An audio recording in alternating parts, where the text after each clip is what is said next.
নমস্কার, আপনারা দেখছেন স্টিং নিউজ। এই মুহূর্তে আমরা মুর্শিদাবাদ জেলার সাদিকারদার স্কুল প্রাঙ্গণে বাবর আলীর সমর্থনে সাংসদ আবু তাহের খানের মুখ থেকে আমরা শুনে নেব তার মতামত, কী উদ্দেশ্যে প্রার্থী নির্বাচিত হতে চলেছেন, নির্বাচিত হলে তিনি কী কী কাজ করবেন, প্রার্থীর যোগ্যতা সম্পর্কে তিনি আমাদের মতামত দেবেন আমাদের সংবাদ মাধ্যমকে। এছাড়া তৃণমূলের ভবিষ্যৎ সম্পর্কে তিনি ব্যাখ্যা করবেন। এছাড়াও বিবিধ বিষয় নিয়ে তিনি আলোচনা করবেন আমাদের সংবাদ মাধ্যমে। চোখ রাখুন স্টিং নিউজের পর্দায়। ধন্যবাদ। আজকে আপনাদের এই সভাতে যেটা দেখলাম যে জনজোয়ার, কিন্তু কিছুদিন আগে আপনাদের প্রার্থীর বিরুদ্ধে প্রতিবাদ এসেছিল যে বহিরাগত প্রার্থী নেব বলে। দেখুন, প্রথমে হয়তো কিছুটা ক্ষোভ বিক্ষোভ হয়, সব ধরনেরই হয়, যে বাইরেকার ছেলেটা কেমন, চিনি না জানি না, দেখতে ভালো মন্দ, তার ব্যবহার কেমন হবে। আস্তে আস্তে তো পরিচয় হয়ে যাচ্ছে যে একটা শুধু যোগ্য নয়, বাংলার অন্যতম যোগ্য প্রার্থী জলঙ্গিতে দেওয়া হয়েছে বাবর আলীকে।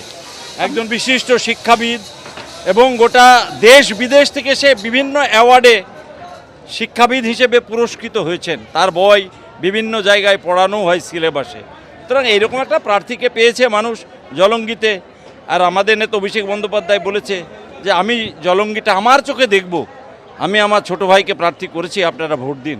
সুতরাং মানুষের আবেগ কাজ করছে এবং মানুষ ভালোবেসেছে তাকে। তাই এত মানুষের ঢল, আমরা গর্বিত, আমরা আপ্লুত যে আজকে জলঙ্গির মানুষ ভেঙে পড়েছে অভিষেক বন্দ্যোপাধ্যায়ের সভাস্থলে।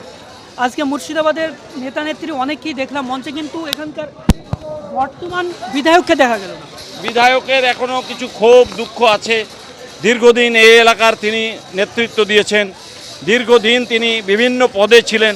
এবারে তাকে হয়তো দল টিকিট দেয়নি, তাই মনে তার এখনও ক্ষোভ জ্বালা আছে। চেষ্টা করছি প্রশমিত করার। গতকালকে মমতা বন্দ্যোপাধ্যায় তিনি বলেছেন যে টিকিট সবাইকে দেওয়া যায় না, কারণ আমাদের দলে যারা কর্মী আছে তারাও তো কঠোর পরিশ্রম করে, তাদের সবাইকে তো দিতে পারে না। সেইভাবে কি আব্দুর রাজ্জাক সাহেব অভিমান হয়ে করেছেন? দেখুন, অভিমান তো তার একটা আছে, আমরা অভিমান ভাঙাবার চেষ্টা করছি। আশা করছি কয়েকদিনের মধ্যেই তাকে আবার দলের মূল স্রোতে মূল কাজে সে নিশ্চয়ই নিযুক্ত হবে। গত ইলেকশনে আব্দুর রাজ্জাক সাহেব প্রায় ৭৯,২৭৬ ভোটে জয়ী হয়েছিলেন। বাবর আলীকে প্রার্থী কতটা আশাবাদী আপনারা? দেখুন, আশাবাদী নয়, 100% বাবর আলী জিতবে, সময়ের অপেক্ষা।